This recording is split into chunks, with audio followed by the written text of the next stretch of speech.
So this is episode 2 of The Skeleton Songs. Already. Ooh. So you took me somewhere very romantic and not scary last week. It was the one with all the animal poo. And the teeth. Yes. And the raw meat. Yes. Yes. You took me to a big animal sanctuary and then waltzed around it telling me nerdy facts about medieval bestiaries. So we thought we'd do this episode on spooky medieval beasts. Because I was literally standing in front of the panther cage with Lottie and I said, did you know in medieval bestiaries the panther was said to be a multicoloured beast of unusual beauty which had a breath so sweet that it drew all the animals from miles around to come and lie down before its cave, except for the dragon which hates its breath and runs away. So we thought we'd talk about that. So do you want to go first? I know you've got a couple of medieval Yeah, beasts. well, I think so. So medieval bestiaries, are crazy places populated by the dreams of nightmare. They are crazy places, but there's a couple of meta interesting things about them, and one is that we talk about bestiaries, and we mention things that start with like Pliny, and go all the way to the High Middle Ages, and as if they're similar. And partly this is because those of us who are, game designers talking about it are not professional historians or classicists who no doubt wince with pain about some of these things, but also because a lot of the same information gets repeated. Stuff that Pliny wrote in the 1st century BC gets repeated in the 12th century AD. So, a fave medieval bestiary pact, bears, that bear cubs are born shapeless, as sort of blobs of meat like little amoebas. And obviously they can't go around the world bearing in that form. So the mother has to lick them into shape with her tongue. See, where does that come from? Well, because it was not observed. I don't believe it was observed. So is it just they thought it would be fun to tell the kids? I think it's basically the original forward of email chains, the original dodgy Facebook news post. And there wasn't Snopes. There was no Snopes. There's Traveller's Tales. There's Sir John Mandeville going around the world saying, I spoke to a man in Mongolia who told me that the monoceros leaps off a cliff when it's being hunted. It wasn't actually, oh my God, nerd fact, I can't believe I actually know this detail. It wasn't Sir John Mandeville who talked about the monoceros. It was, what's his name? Cosmus Indicopleustes. Oh my God. Which means Cosmus who sailed to India. And Cosmus claimed that there was this beast called the monoceros, which is sort of like a shit unicorn, as you can guess from its name. It's sort of like a one-horned rhinoceros. And it's got one horn, hence monoceros. But when the monoceros is being hunted, it's impossible to catch. So nobody has a monoceros trophy. Right. Which is convenient. You know why? Why? Because if you're chasing the monoceros, it jumps off a cliff. Ask me how it survives. How does it survive? It lands on its horn, which is unbreakable. That sounds like a really sort of like back catalogue DC superhero. Like the guy, his power is that he has no friction, so it's very hard to like tie him up. I bet they trialled something about a guy who has a non-breakable foot. I think again, there's a very similar sort of process of invention here. It's somebody's late at night just writing any old shit down. I think maybe this one will stick, and actually, the Bonacon.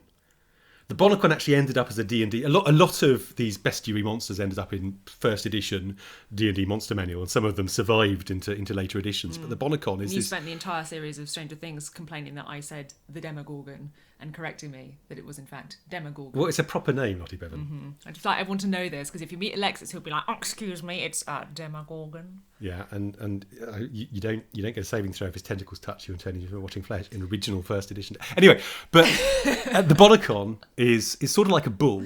Yep. But its horns go backwards, so it can't gore you, so it can't defend itself. Doesn't it look sort of constantly surprised? It might do. I mean, I'd look surprised when I went backwards. But the way the Bonacon defends itself is it does a big poo. It doesn't. It does. It's got this fiery poo, like a sort of really big bombardier beetle. I would like to apologise to everyone who's tuned into this podcast expecting some sort of literary intelligence. I think this is also in. It can't be in Pliny. Bonacon doesn't sound Latin, but anyway, some super fancy medieval author. But the Bonacon's poo is lethal to plant life and to animals, and it covers 2 acres. How big is this animal? Size of a bull. Right. Science. The other, just while we're on horned beasts, so there's the monoceros that jumps off cliffs onto its horn. There's the Bonacon with its ridiculous backward-facing horns and its terrifying poo. And there's the Yale, spelt like the college. And the Yales thing, I would love to demonstrate, but I can't because this is audio only. It's got swivelly horns, so it can point its horns in any direction, sort of like a snail's antennae. But the horns I'm demonstrating now, but you can't see it, sadly. So if it's fighting, it points one horn at you, and it like stabs you that horn. And if you break that horn, then it can turn its other horn. It can stab you. So shows you. But you know who really hates Yales? Harvard's. Good answer, but no. Thank you very much. The basilisk. Why have they been feuding? Like the same girl? I lost in the mist of time. It's like fucking Trinity and Belial. Okay. But basilisk, as of course you are aware, is from the Greek and is derived from the phrase little king. I mean, obviously. So the little king comes up to the Yale when the Yale's asleep, and it stings it between the eyes. Dick move. And the Yale's eyes explode. Serious dick move. So that happens. Well, that kind of ruins my point, because I was going to say, there definitely is an element of kind of, I think, probably drunk monks. I think some people probably thought, what's the craziest, funnest thing we can do, and made up insane animals. I think there was also definitely an idea of exoticism. So I know that the idea of the maps with the here be dragons was kind of, here is this unknown land full of these magical, mystical things that no one knows about. And when you come back, having visited that land or having talked to somebody who alleges that they visited that land, you don't want to come back and say they had a slightly different type of pig. Yeah. You want to come back and say, oh my god, they have these movable horns and unbreakable shoes and they wear these big feathered bird masks and breathe fire, because that's much more exciting than with a slightly different type of pig. But I was going to say that there was. But I was just going to say, if you actually come back from a foreign land, some shit just be crazy. Imagine describing a rhinoceros or an elephant, somebody ever seen it, or you know what a camel leopard is? No. It's a beast that is shaped like a camel but spotted like a leopard. It's got a really long neck. That's just a dirty camel. It's a giraffe. Because you've never seen a giraffe before. Well, I was going to say, I mean, we talk about this as though it was kind of ignorant people who didn't know what was in the world, which is partly true. But we still do this. We still sit down and watch... fake news. Well, no, but we sit down and watch David Attenborough, and the only difference is it's now set to sort of plinky plonky, isn't it funny music when we see the weird dormouse with the snake head who runs about eating fish. And we'll go, oh, did you hear about the snake eating dormouse? And everyone goes, oh, no, I didn't. You should watch that programme. Rather than the terrible tale of the Yale. But obviously there is something inside of us that still loves, basically most people like animals. People want to find out about exotic weird animals. Yeah. There's entire subreddits dedicated to look at this weird animal. And everyone goes nuts. Everyone's still excited about axolotls. And now you mention Attenborough. I hadn't drawn this parallel before, but one of the reasons bestiaries are so popular is because they acquired, once the monks got in the act, a veneer of religious instruction. So... just as we sit watching the lyrebird do impressions of a chainsaw, and the pika look completely ridiculous, and we say it's educational, so we're improving ourselves as people by looking at it. The monks would say, yes, it sounds cruel that the eagle tests its children, and the ones that can't look into the sun without blinking get turfed out of the nest. I mean, that's my method. It's what you did with Zulo too soon. That's way too soon. He's referring, gentle listeners, to my totally beloved kitten who did happen to fall off the balcony 6 floors and nearly die. So that's a nice joke that he's just made. She's fine. She's here next to us. She's being stroked. She's not a very scary beast.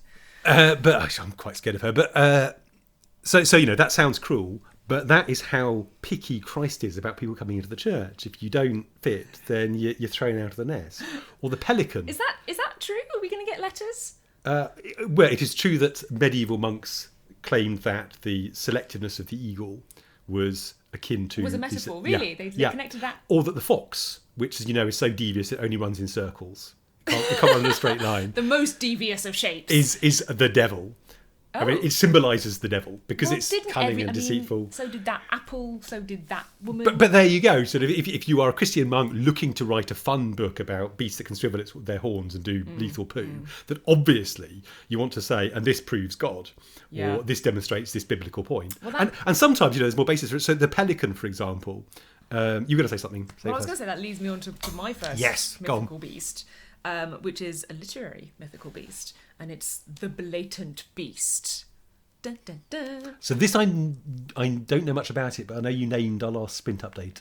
Yes, because you're nerdily. Fairy Queen themed. Yes, so it's from one of the longest poems in the English language, written by Edmund Spenser in the 16th century. It's called The Fairy Queen, and it's an allegorical English poem that started off as what we scholars call an epithalamium for Elizabeth I, which is essentially it's a poem that celebrates an upcoming marriage. But it took him so long to write. It was first published in 1590 and then republished in 1596. So we're talking sort of the best part of a decade to write these 6 books. It took him so long to write that over the course of the poem, it became apparent to everybody that Elizabeth I wasn't going to marry, was going to get old pretty quick and was going to die a virgin queen. So he had to sort of rather snake around what was going on in the real world. And it has this really weird ending where it ends this incredibly long allegorical fantasy story of knights and queens and fairies and beasts and good and bad and witches with this weird interaction with the blatant beast. Mm-hmm. So the blatant beast is essentially an allegory for malicious rumours. So it is a sort of hell puppy. It's described in various ways, including like a dreadful dog of hell, and a wicked monster that his tongue doth whet against all, both good and bad, both most and least, and pours his poisonous gall forth to infest the noblest wights with notable defame. So he's bad news, and the description is he's essentially the puppy of Cerberus and Chimera, which is not a good start. Mm-hmm. And he grew up in... That's a good backstory, though. It deserves some kind of inspection, which it doesn't get, because Spenser was busy writing about Elizabeth again. You would, wouldn't you? Otherwise she'd have your head. And it grew up in Stygian fen, so again, hellish background. He has 2 rows of iron teeth, very frightening, and he has initially hundreds, and then I think because Spenser was busy not thinking about it, later thousands of tongues, all of which make different noises and sound... He just drew them. I mean, honestly, this is the great thing about medieval allegory. You're like, was it deliberate or did he just not give a hoot? Who knows?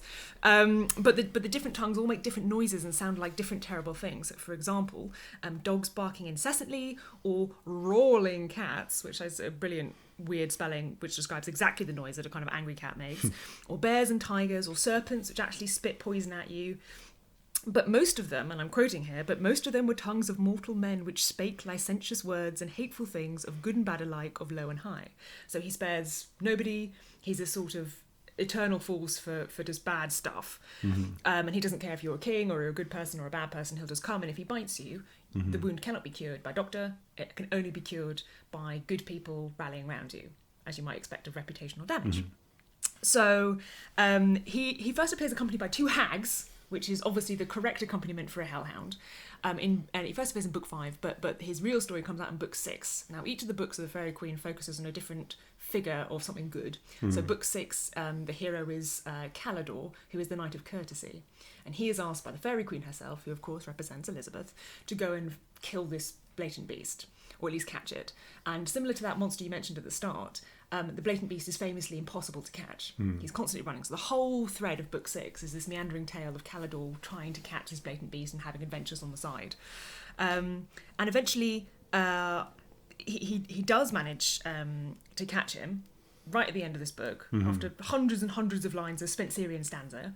And 3 stanzas later, he escapes. And literally, that's the end of the book. That's the end of the whole poem. And there's a sort of little trill at the end.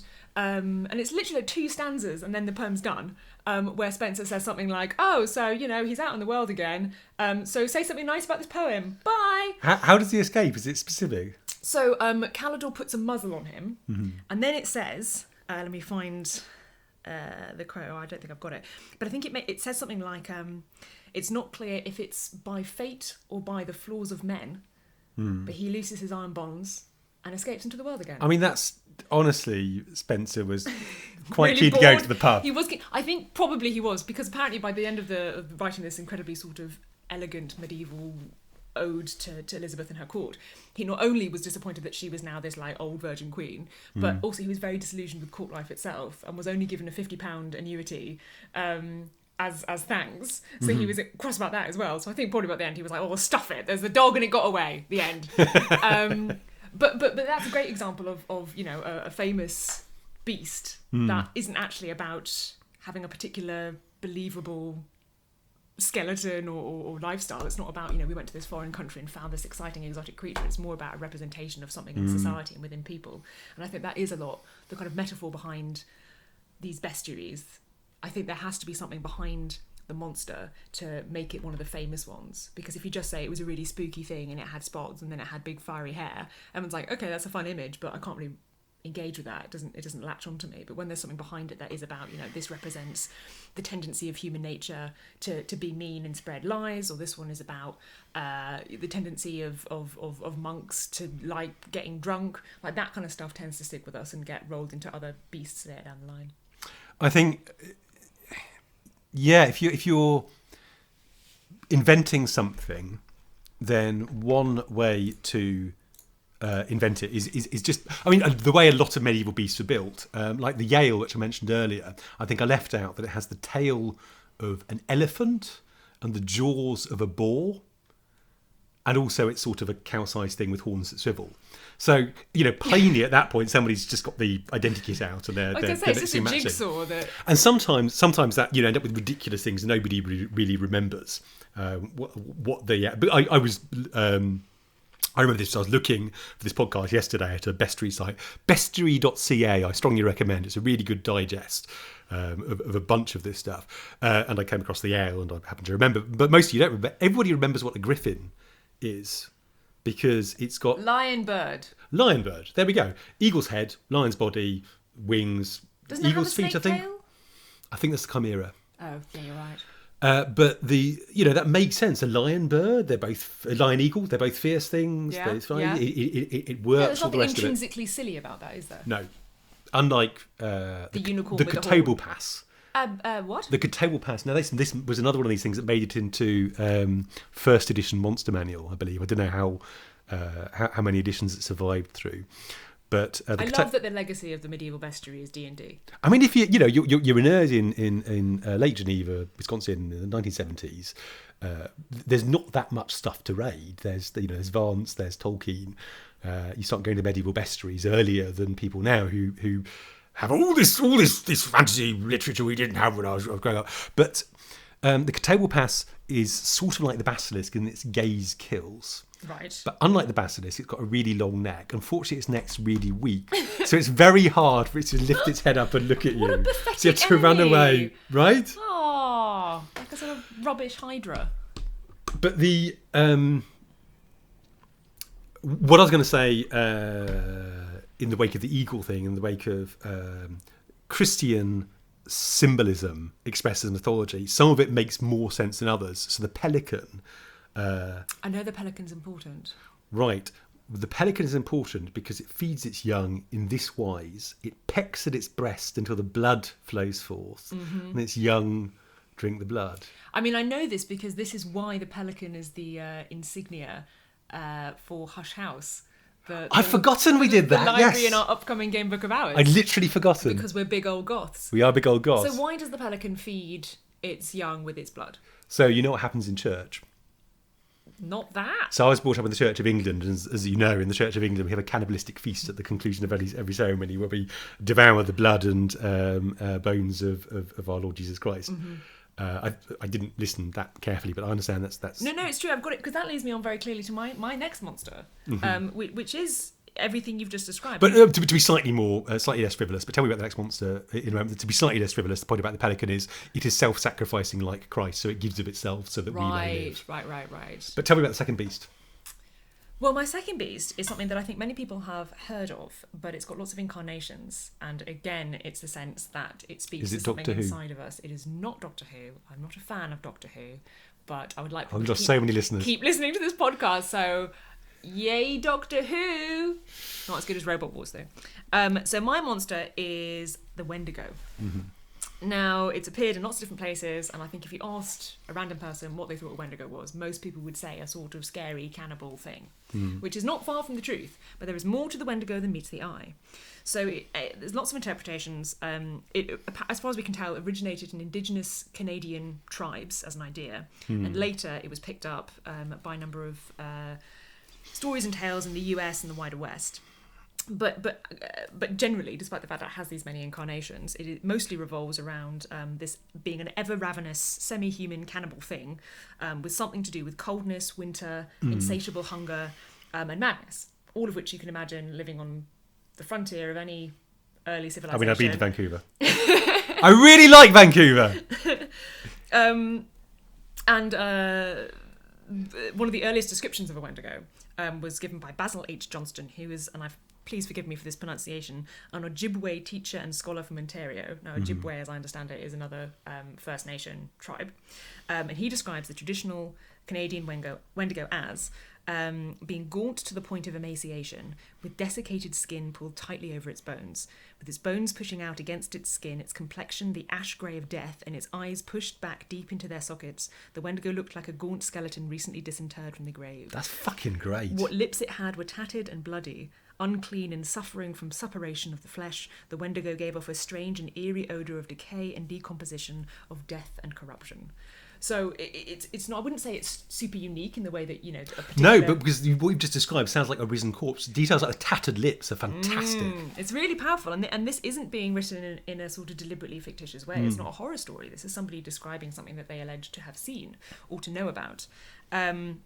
And one of the nastiest details about it that I've read is whenever Wendigos eat, and remember they're constantly hungry, so they're constantly searching, and they never stop searching for food. Whenever they eat, they grow in size or strength in proportion to the meal that they have just had, so they remain just as hungry as they were before the meal, even though they have feasted and therefore continue to exist. And there's actually a very controversial medical condition called Wendigo psychosis, which some people believe to have happened, and for listeners, one of my favourite things to do is basically listen to true crime and read psychology books. So this is super up my alley. It's a controversial culture-bound syndrome, which means in medical terms that this syndrome is usually only found in closed cultures, and it can only be identified as this particular syndrome within that culture. So the flu is international, everyone can get the flu, but Wendigo psychosis will only happen in certain culture groups. And it's been reported in places like New France in the 17th century, Alberta in the 19th century, a First Nation tribe called Ojibwe in the 20th century. So there have been a number of instances. And I'll give you an example. There was a trapper from Alberta called Swift Runner, and this is in the 19th century, who along with his family in the winter of 1878 nearly died of starvation. His eldest son did die of starvation. Now, 25 miles away from an emergency food supplies at a Hudson's Bay company post, Swift Runner butchered and ate his wife and 5 remaining children. He was only 25 miles away. So even if he was at the absolute ends of his strength, he could realistically have butchered one person, eaten them, continued 25 miles, and got the rations that were waiting for him. So people believe that this was not entire family cannibalism in desperation. This was somebody who chose to behave like this, and once he had eaten of the flesh of one human, suddenly developed this ravenous desire to eat the others. So this is an example of Wendigo psychosis, and he eventually confessed and was executed by authorities as a result of his pretty heinous crime. But that's the sort of Wendigo psychosis that we're talking about. But in terms of literary stuff, the most famous example of a Wendigo is The Wendigo, which published in 1910 by an Algernon Blackwood, who's one of the most prolific ghostwriters ever. I love him a lot, and it turns out he was actually born really near where we are right now in Shooters Hill. I did not know that. Neither did I. I go running up there. Right? I used to before my knees gave out. Shooters Hill, for people who have no idea where we are, is in London. It's a pretty nasty name, but a pretty good place to be born if you're going to be a spooky ghostwriter. Although I love this fact about him, that he was pretty varied in what he did. Algernon Blackwood, very famous ghostwriter, was also a dairy farmer, a hotel owner for 6 months, a newspaper reporter, a bartender, a model, a journalist for the New York Times, a private secretary, a mysterious businessman, and a violin teacher. All just while he was writing all these stories. Anyway, just to get back to the story, the Wendigo is set in the wilderness of Ontario around a party of 5 explorers on a moose hunting trip. So already we've got this idea that it's very cold, it's very rural, hunger is likely to be an issue if they're hunting. And essentially, after splitting up into two small groups, the one Canadian, who's described as a wilderness-loving gentleman called Joseph DeFargo, thinks he smells something. So remember that odour that we talked about earlier with that early description. He thinks he smells something on the air that is a bit frightening and he can't place, while his companion, a Scotsman called Simpson, isn't kind of aware of wildness and nature in the way that DeFargo is, so he doesn't kind of pick up on anything, and he thinks, whatever. And that night, Simpson finds DeFargo cowering in fear from something Simpson cannot see, before he leaps into the forest and runs away. Now, this is obviously very dangerous. It's just them two in nature, so Simpson races after DeFargo and follows his tracks, and he realises that there are two tracks, one of which is clearly not human. And one of the very spooky details is, as he's following these tracks in this terrifying flight in these midnight woods, he sees DeFago's tracks change. That's so good. To become a smaller version of the inhuman tracks that then disappear together. Now, I'm not going to ruin the rest of the story or tell you anything else. It does have a very unusual ending that leaves a lot of questions unanswered and kind of a turn of the screw kind of way. Footprints are so good for this kind of thing because they are both a specific trace. It's not just a trick of the light or a sound that maybe actually just being rats. It's something specific. But there are so many explanations for anything. That's why I guess they keep showing up in folk tales and accounts of UFO landings. But that's brilliant. They're changing as they go. It's really, I mean, and this is what Algernon Blackwood does really well. I think he's a pretty underrated author. His two most famous stories, if you haven't read any of him, is The Wendigo and The Willows, both of which exhibit this exact same sense of like the supernatural that reflects something in humanity. He did, certainly as an author, have an interest in the supernatural being firstly real, but also something that is purely an extension of existing human experience or emotion. So he felt if you change someone enough or you put them in a strange enough situation, that supernatural stuff and magic actually really could happen. But it was all kind of part of our human spectrum. It wasn't like suddenly fairies came down. And he's very spooky and very good. And yeah, I think the tracks is a really, really good motif because it gives you just enough evidence so that the story can continue without the idea that the narrator is mad or mistaken, but not enough conclusive evidence for any question to be answered. And I think you get that a lot in... I don't know, it's a very common horror trope. I'm thinking like in The Thing, there's lots of sort of suggestions that something was there, and it takes us half the film before we actually see a transformation and we see the beast. Anyway. Yeah, you absolutely, you things are spoiled by being too specific too early. So we're running out of time, aren't we? We got a couple more minutes. Shall I tell them about the caladrius? I'll tell you about the caladrius. You don't know about the caladrius, do you?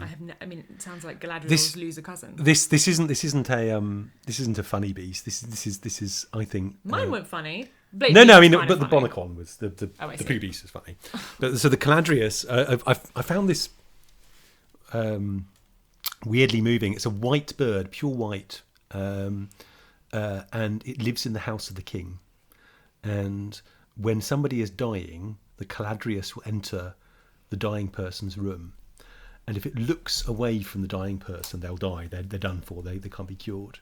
If it looks towards the dying person, then the dying person's disease will leave them and enter the caladrius, and the dying one will be made whole. And the caladrius will be diseased. So it will fly up into the sun and be consumed, and the disease and the caladrius will both pass. Oh my god! And there's some sort of Christian metaphor there. I can't remember what, but you can think of half a dozen. Wait, so we're talking about Western medieval? Yes, I can't remember the exact mythology. Source. And again, as with a lot of these things, it probably showed up in 3 or 4 bestiaries because they all constantly cribbed from each other. They all used each other as sources because obviously, of course they did. Yeah. Semi-factual thing. I mean, it reminds me immediately of the motif of the dove as the metaphor for God. Yeah. Right? The white bird that is fundamentally this messenger between mortals and something good that is better than mortals. And I bet there is some link there. But it's turning its face away. That's the detail that haunt me. You get the caladrius coming into your room. You're lying there, coughing up blood, and you see this bird, and then it looks at the wall. It's right. It also implies very elegantly a sort of judgment.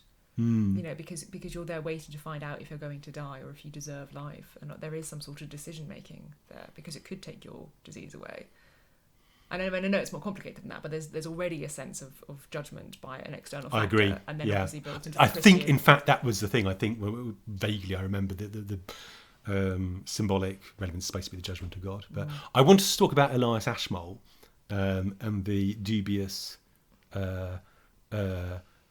assignment of the Tradescant collection, but I will have to leave that for another one, I think. And I think we've probably fit another one around dubious collections of museums. I think we absolutely can. Okay then, well that is our quick fire round on our favourite mythological beasts and beasts from literature. Let us know if you have any beasts that you think that are little known but we have missed out. I think we're kind of done with magical horns and cannibals, but if you've got other suggestions... You know, the eagle used to regrow its beak by breaking it off. It would peck at a stone until its beak... What is it with eagles? They are hardcore. I think early type or early descendant of the phoenix motif, because they were supposed to fly into the sun and be renewed as well. There's a whole sun thing. But yeah, crack the beak off, regrow their beak. What, like daily? When it wore out. So don't try it at home, folks. All right, top tip. This is now a very handy podcast to stop you doing stupid things with your eagle. Thank you very much for listening. Bestiary.ca. It's a site from what looks like the early days of the internet, but we've got a lovely index that is full of extremely interesting symbolic and mythical and bestiary related beasts. And if you are looking for inspiration or afternoon's browse, I recommend it. Top tip. All right, thank you so much for listening to episode 2 of Skeleton Songs. Subscribe if you like it, and we will be back next week with some other nonsense about forbidden books. Do you have to say something about being spooky or something? No, we're not making Have a Spooky Day the motto of this podcast. I refuse to let it happen. Good night, people.